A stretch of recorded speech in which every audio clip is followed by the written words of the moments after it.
रायगढ़ में अचानक से चिड़ियों का दिखना कम होने लगता है। उस नगर में रहने वाले लोग पक्षियों से बहुत प्यार करते थे। वे रोज अपने घर के बाहर चिड़ियों के लिए दाना पानी रखते, लेकिन अचानक चिड़ियों के कम होने से वो सब परेशान थे। किसी को कुछ समझ नहीं आ रहा था कि चिड़िया आखिर चली कहाँ गईं। नगर में रहने वाला रांझू अपने मित्र स्वर्ण से, भाई, हमारा नगर तो जैसे खाली होता जा रहा है यार। सही कहा तुमने, चिड़ियों की आवाज से मन खुश होता है। उन्हें देखकर अजीब सी खुशी मिलती है यार। अब तो नगर के बच्चे भी ज्यादा खेलते नहीं दिखते। हाँ, पहले सारा दिन ये बच्चे चिड़ियों के साथ इधर उधर भागते थे। अब तो बच्चे उदास हो गए।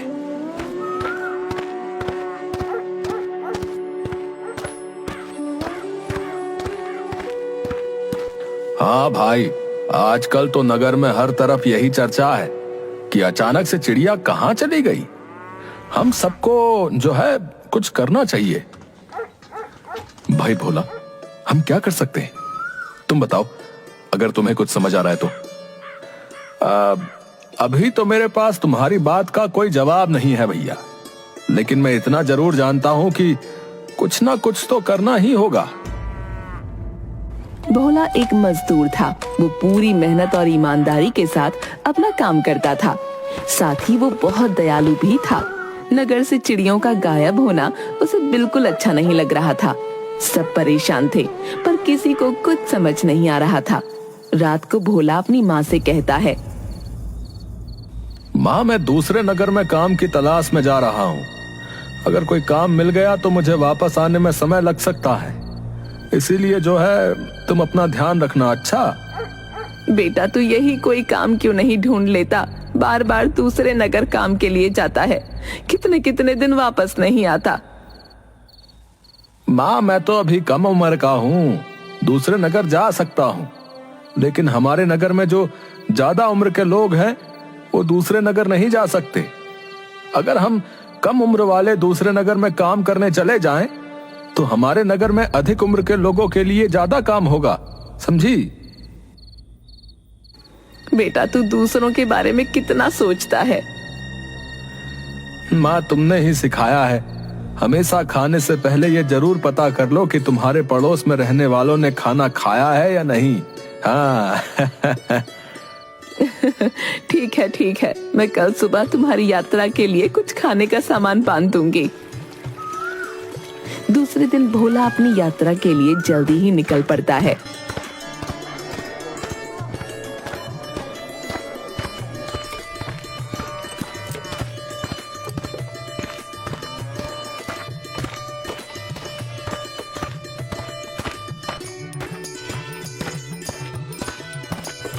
दूसरे नगर में उसे नया काम मिल जाता है, लेकिन दूसरी तरफ रायगढ़ में धीरे धीरे चिड़ियों ने आना बंद कर दिया था।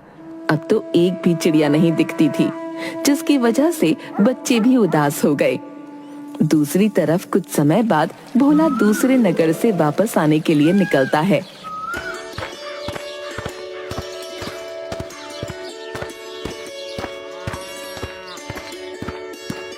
रास्ते में एक जंगल पड़ता था। भोला खुशी खुशी अपने नगर की ओर तेजी से बढ़ रहा होता है। तभी अचानक उसे एक बूढ़े बाबा दिखते हैं। बेटा, जरा रुको, मुझे तुम्हारी मदद की जरूरत है। आपको क्या कष्ट है बाबा? बेटा, तुम्हें देखकर ऐसा लग रहा है कि इस संसार का कोई भी दुख तुम्हें नहीं है। क्या तुम मुझे इसका कारण बता सकते हो कि तुम इतने खुश कैसे हो? बाबा, मेरे पास ईश्वर का दिया सब कुछ है। ईश्वर ने मुझे स्वस्थ बनाया है। मेहनत करके अपना और अपने परिवार का पेट जो है पाल सकता हूं। फिर भला मुझे दुख और चिंता क्यों हो? सही कहा बेटा, लेकिन मैं तो बूढ़ा हूं। मैं ना मेहनत कर सकता हूं और न ही कमा सकता हूं। बाबा, आपको क्या मदद चाहिए? मुझे बताइए। बेटा, तुमने सही कहा। तुम स्वस्थ हो और मेहनती भी हो। तुम कमा सकते हो, लेकिन मैं कमा नहीं सकता हूं। क्या तुम मुझे कुछ पैसे देकर मेरी मदद करोगे? जी बाबा, जरूर करूंगा। ये लीजिए, मैंने पिछले 1 महीने में जितना कमाया है सब आप रख लीजिए। बेटा, यदि तुम ये सारा धन मुझे दे दोगे तो तुम्हारे पास क्या बचेगा? बाबा, मेरे पास फिर से मेरा शरीर बचेगा, जिससे मैं दोबारा मेहनत करके पैसे कमा लूंगा। बेटा, तुम्हारा हृदय सच में बहुत बड़ा है। तुम बहुत दयालु हो। मैं तुम्हें 2 वरदान देना चाहता हूं। मांगो, तुम्हें क्या चाहिए? आप कौन है बाबा? तभी बूढ़े बाबा एक देवता के रूप में परिवर्तित हो जाते हैं। बेटा, मैं इस जंगल का वन देवता हूं और मैं इस जंगल से गुजरने वाले लोगों की हमेशा परीक्षा लेता हूं, और जो मेरी परीक्षा में पास होता है मैं उनकी मदद करता हूं। आज मेरी परीक्षा में तुम पास हो गए हो, इसलिए मैं तुम्हें वरदान देना चाहता हूं। तुम मुझसे कोई भी 2 वरदान मांग सकते हो। अगर आप सचमुच में प्रसन्न हैं, तो आप मुझे एक ऐसा गुलेल दे जिसका निशाना जो है कभी ना चूके। ये लो बेटा, तुम्हारी गुलेल। इसका निशाना कभी नहीं चूकेगा। अब तुम अपना दूसरा वरदान मांगो। मुझे जो है अपने दूसरे वरदान में एक ऐसी बीन चाहिए जिसकी धुन सुनते ही लोग नाचने लगे। लो बेटा, इस बीन की आवाज सुनने वाले तुरंत नाचने लगेंगे, और तुम इसे जितनी तेजी से बजाओगे लोग उतनी तेजी से नाचेंगे। बेटा, तुम मुझसे वरदान में सोना, चांदी, रुपए, पैसे भी तो मांग सकते थे। बाबा, सोना चांदी तो मैं अपनी मेहनत से भी कमा सकता हूं, लेकिन वरदान में मिली हुई ये चीज मैं जो है अपनी मेहनत से नहीं कमा सकता हूं। वन देवता वहां से गायब हो जाते हैं। भोला खुशी खुशी अपने घर की तरफ बढ़ने लगता है।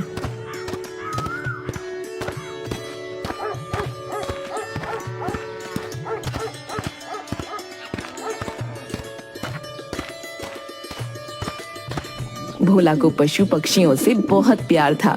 एक दिन, भोला बेटा जल्दी से आकर रोटी खा ले, वरना तुझे काम के लिए देर हो जाएगी।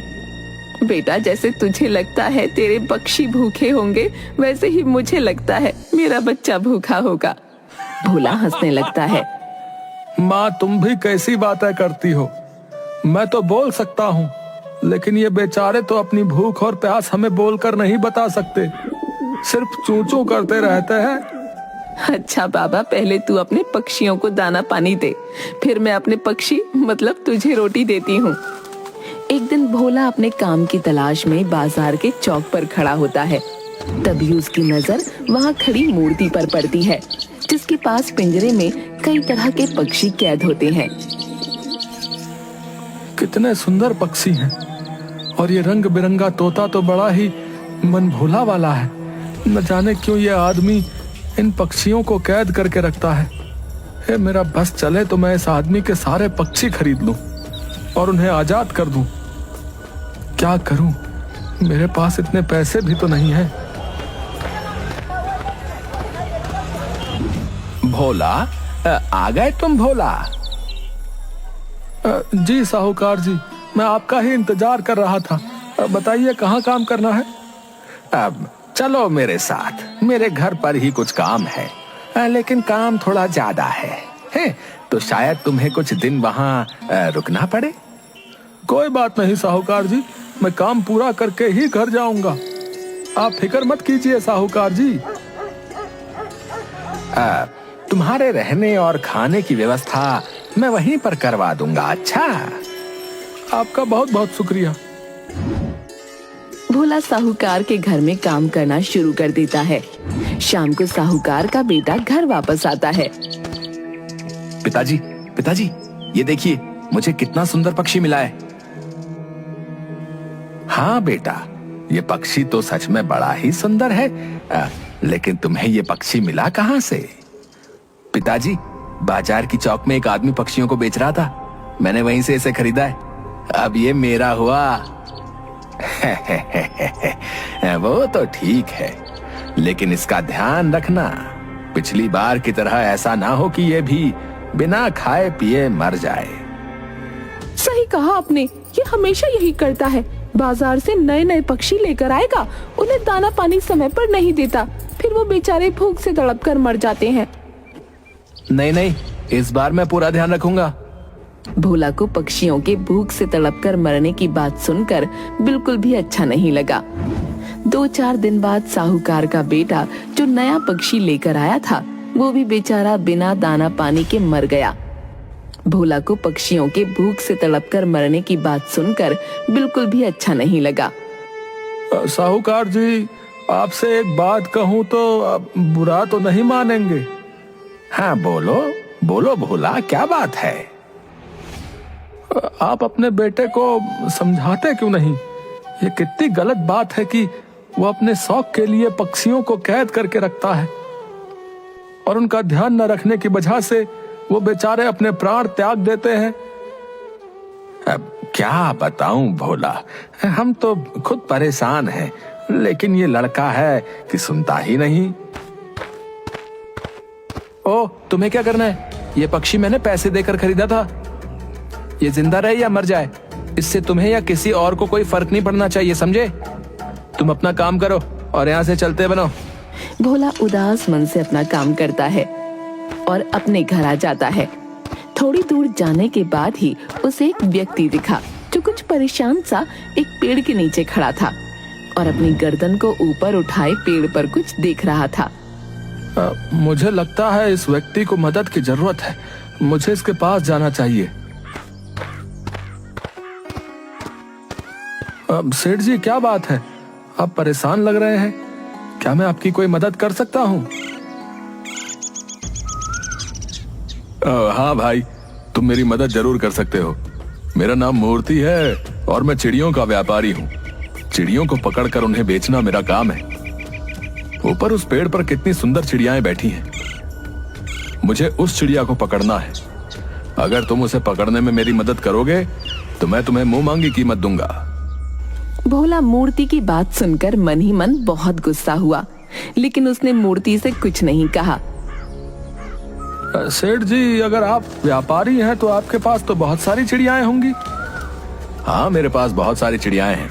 मैं रोज 100 से भी ज्यादा चिड़ियाएं पकड़ता हूँ और उन्हें दूसरे नगर में ले जाकर बेच देता हूँ। लेकिन सेठ जी, इतनी चिड़ियाओं का लोग करते क्या है? अरे तुम्हें नहीं पता है? कोई चिड़िया को खाता है, कोई उसे पालता है। सबके अलग अलग शौक हैं, लेकिन मैंने आज तक इतनी सुंदर चिड़िया नहीं देखी। अब तुम देर मत करो और जल्दी से इस चिड़िया को पकड़कर मुझे दे दो। मैं तुम्हें मुंह मांगी कीमत दूंगा।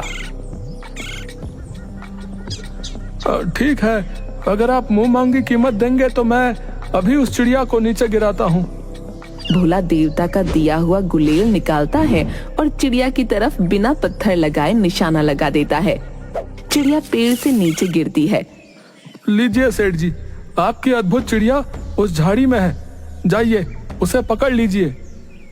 हाँ हाँ, मैं अभी उसे पिंजरे में बंद करता हूँ। हाँ। मूर्ति झाड़ी में घुस जाता है। जैसे ही वो झाड़ी में घुसता है, भोला वन देवता की दी हुई बीन निकालकर बजाना शुरू कर देता है। बीन की धुन कानों में जाते ही मूर्ति नाचने लगा।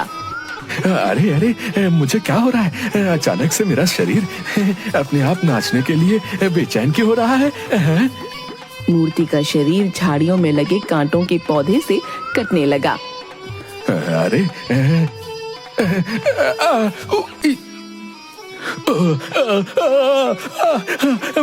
मैं तुम्हारे हाथ जोड़ता हूँ, भगवान के लिए ये बीन की आवाज बंद करो।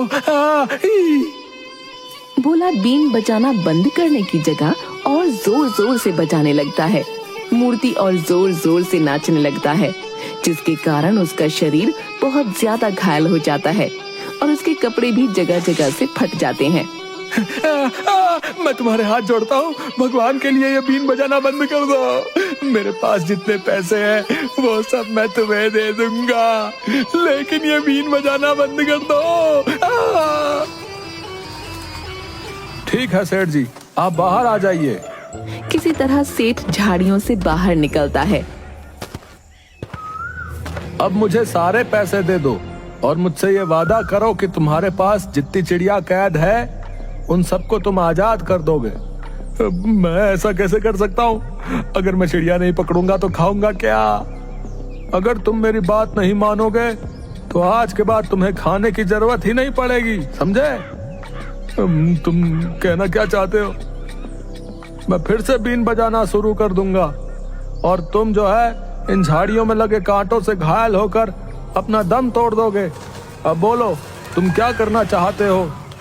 नहीं नहीं नहीं, तुम बीन मत बजाओ। मैं तुमसे वादा करता हूँ कि मैं घर जाकर सारी चिड़ियाओं को आजाद कर दूंगा और फिर दोबारा कभी उन्हें नहीं पकड़ूंगा। ठीक है, लेकिन अपना वादा पूरा करना, नहीं तो अगली बार जो है मैं तुम्हें नचा नचा कर मार दूंगा। भोला अपने घर की तरफ बढ़ जाता है, लेकिन मूर्ति भोला से बदला लेने के लिए रायगढ़ के राजा के दरबार में भोला की शिकायत लेकर पहुंच जाता है।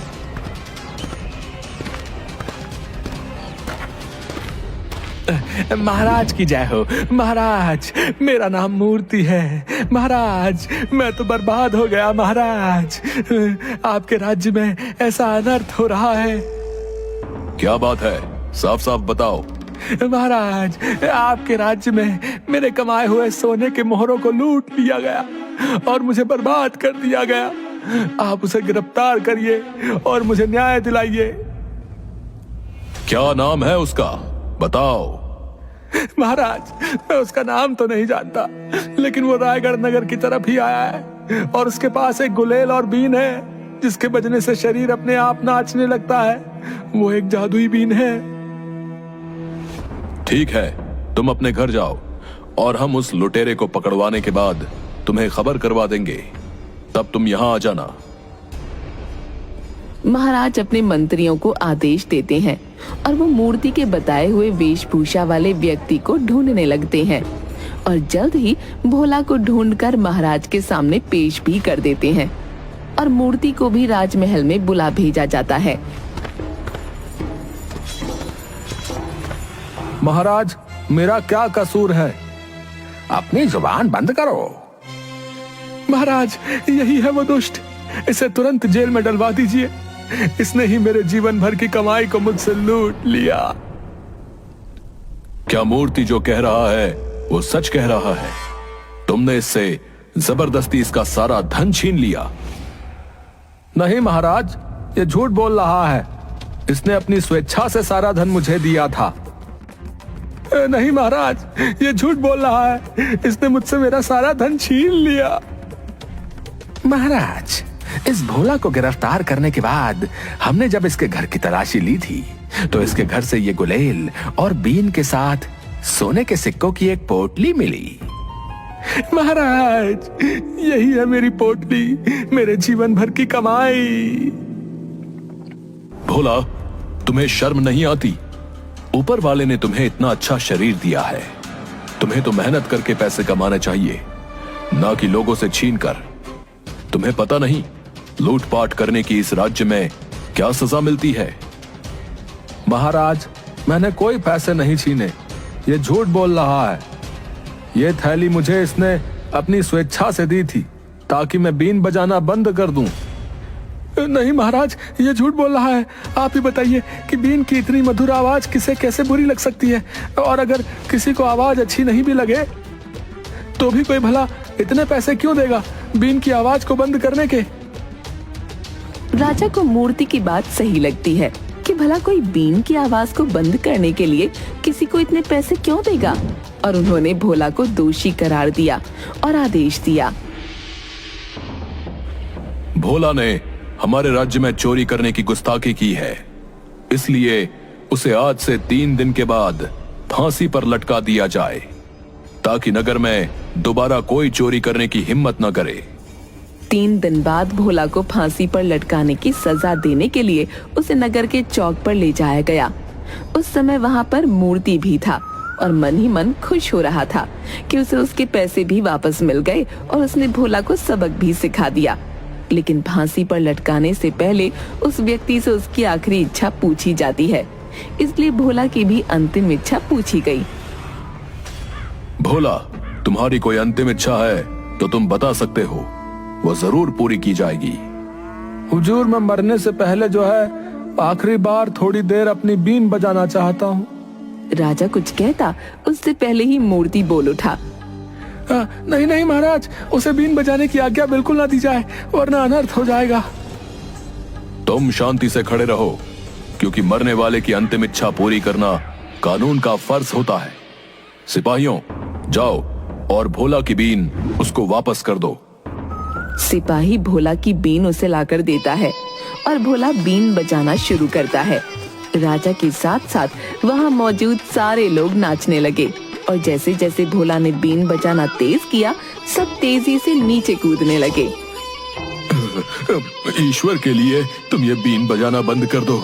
अगर तुम ये बीन बजाना अभी तुरंत बंद कर दोगे तो मैं तुम्हें प्राण दान दे दूंगा। अब बताओ सेठ, मैंने तुम्हारी पैसों की थैली छीन कर ली थी या तुमने स्वेच्छा से मुझे थैली दी थी? मुझे माफ कर दो, मैं तुम्हारे हाथ जोड़ता हूँ, बस ये बीन मत बजाना। मैंने वो थैली अपनी स्वेच्छा से तुम्हें दी थी। इस दुष्ट मूर्ति को अभी कैद खाने में डाल दो। महाराज, मुझे माफ कर दीजिए, मैं इसी लायक हूँ। आप मुझे कारागार में डाल दीजिए, परंतु इस बीन की आवाज से बचा लीजिए। महाराज, इसने सिर्फ पैसों की थैली ही नहीं दी थी, इसने मुझे यह वादा भी किया था कि इसके पास जितने भी पक्षी हैं उन सबको ये मुक्त कर देगा। राजा सिपाहियों को आदेश देते हैं कि मूर्ति के पास जितने भी पक्षी हैं उन सबको आजाद कर दिया जाए और मूर्ति को आजीवन कारावास में डाल दिया जाए। राजा भोला से, भोला, हम बाकी चीज तो समझ गए, लेकिन तुम्हारे इस जादुई बीन का राज क्या है? भोला महाराज को वन देवता के दिए वरदान के बारे में बताता है।